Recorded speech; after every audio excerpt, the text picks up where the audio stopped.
Think you've heard it all when it comes to bizarre love stories, disastrous marriages, and drama-filled exes.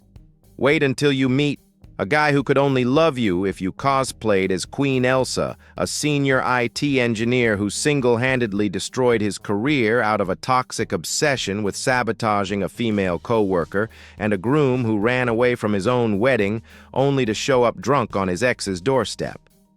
Today I'm sharing 3 true stories from Reddit where love, jealousy, and unbelievably bad decisions collide, creating plot twists that will leave you shocked and laughing in utter disbelief. Story 1. My boyfriend's Elsa obsession. Back then I was only 18, naive, and so inexperienced that I had no clue what a healthy relationship was supposed to look like. I met him at church. At first, it felt like the perfect teen romance script. He was funny, athletic, charming, with golden hair like a Disney prince. I thought I had hit the jackpot. About 6 months into dating, Frozen hit theaters. I saw it, thought it was cute, catchy songs and all. But for him, it wasn't just a movie. It was like someone had flipped a bizarre switch in his head. At first, I didn't think much of it. He bought t-shirts, posters, cups with Elsa's face on them. He'd sing Let It Go at the top of his lungs while driving. Harmless, right? Sure if it had stopped there, but it didn't. He started turning every single date into a Frozen home screening. I suggested watching other movies, going out to dinner, taking a walk in the park, all rejected. Then our intimate moments weren't spared either. I still remember the first time we were in his living room and Do You Want to Build a Snowman started playing. He grinned and said, "Don't stop, keep going," in rhythm with the song. I gave an awkward laugh, but something inside me sank. He bought a Frozen comic book that retold the entire movie and made me read it to him. And while I read, his hands started wandering to places that had nothing to do with the story. We lost our virginity, while Let It Go was blasting at its most dramatic peak. I honestly don't know if I felt more embarrassed or nauseous in that moment. And don't ask me which climactic part of the song matched his climactic moment, because yes, they actually lined up. But the weirdness didn't stop. His good morning texts changed from "Good morning, babe" to "Good morning, my princess of Arendelle."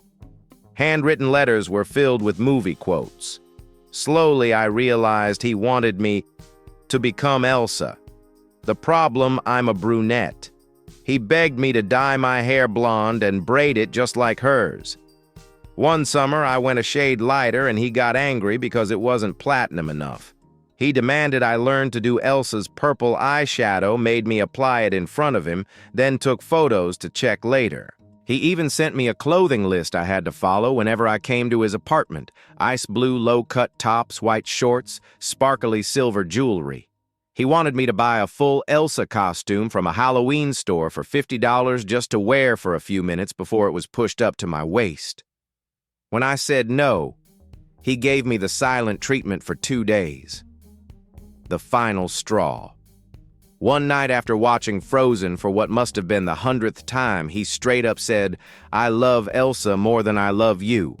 Then he seriously suggested, "When we have our first daughter, let's name her Elsa." That's when I truly woke up. It wasn't about kink-shaming, everyone has their quirks, but turning your partner into a carbon copy of a children's character, forcing it to that extent, isn't a preference. It's control. It's erasing someone's identity. I broke up with him right after, publicly, in front of all our mutual friends at church. And for the first time, he went silent, not to punish me, but because he had no idea how to answer when people asked, "Did you really make her cosplay Elsa just to do that?" I walked out of that relationship with one lesson. If someone only loves you when you're playing a role for them, they don't love you. They love their fantasy. Story 2. Husband fired for harassing a coworker. I had been married to Charlie for 6 years. He was a senior software engineer, steady at work, and had never had any problems with colleagues. In my eyes, he was the kind of man too shy to cause trouble. Until the day he came home at 11 a.m. and said I got fired. I thought he was joking, but he wasn't. He said flatly, They said I harassed a coworker. Her name is Beth. That was the first time I had ever heard that name. I tried to ask more, but he was vague.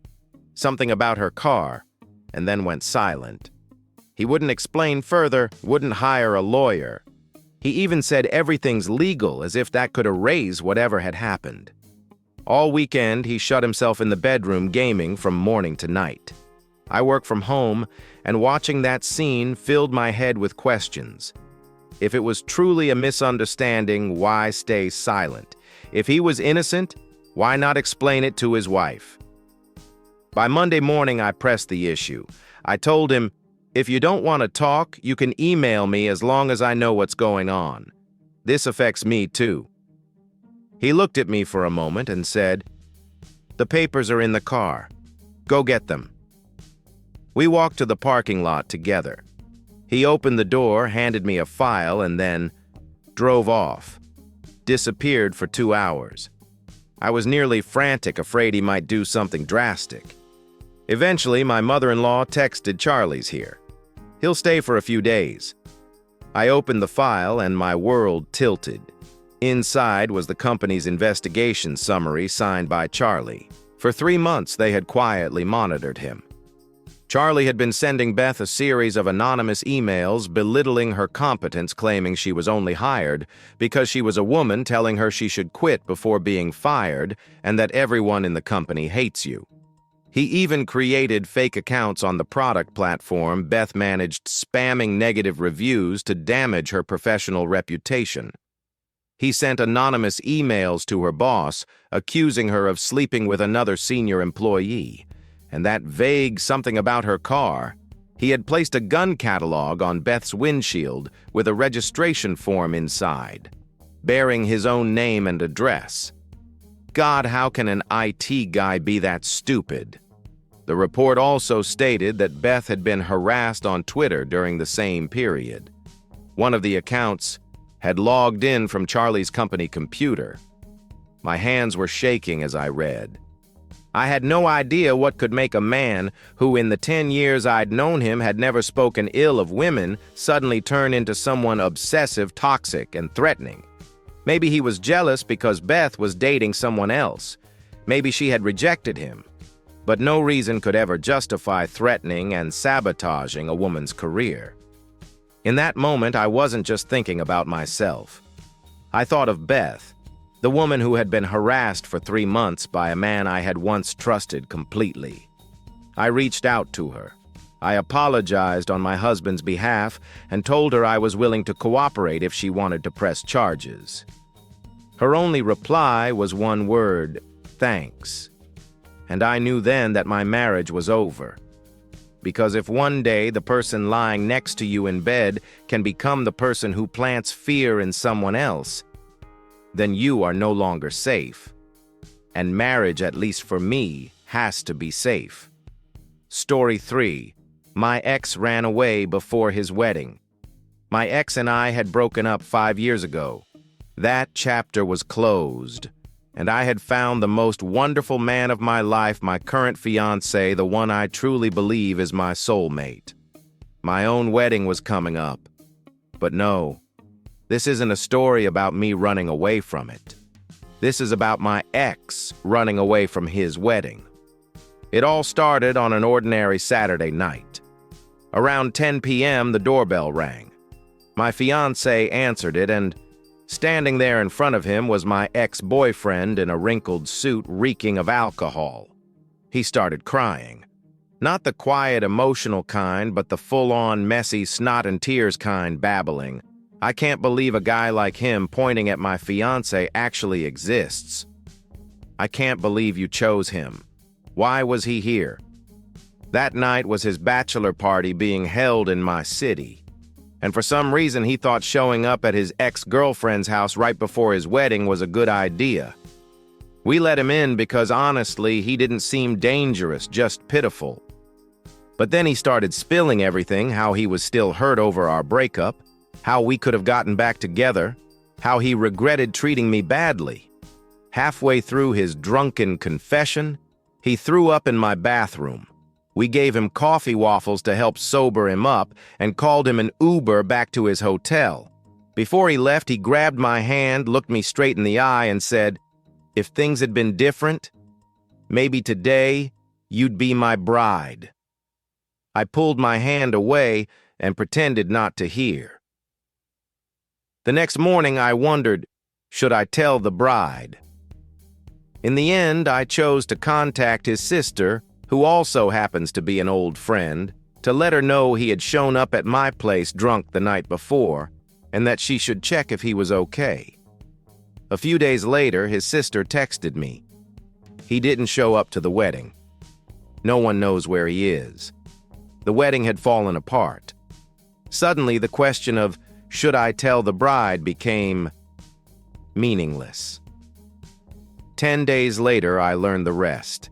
He had called the bride, the ex-bride, to call off the wedding. She reached out to me, her voice full of suspicion. "Was he at your place that night?" It took me a while to explain that nothing happened. Eventually, she believed me, but her heart was still shattered. And that wasn't the end. One Saturday afternoon, I got a call from his sister. Turns out, after running away from the wedding, he flew to France. And before heading to the airport, he helped himself to one of my lipsticks. I didn't even notice until his sister told me. She sent me money via PayPal to replace it, along with an endless string of apologies. All I could do was laugh. His love life, his dignity, his wedding all gone.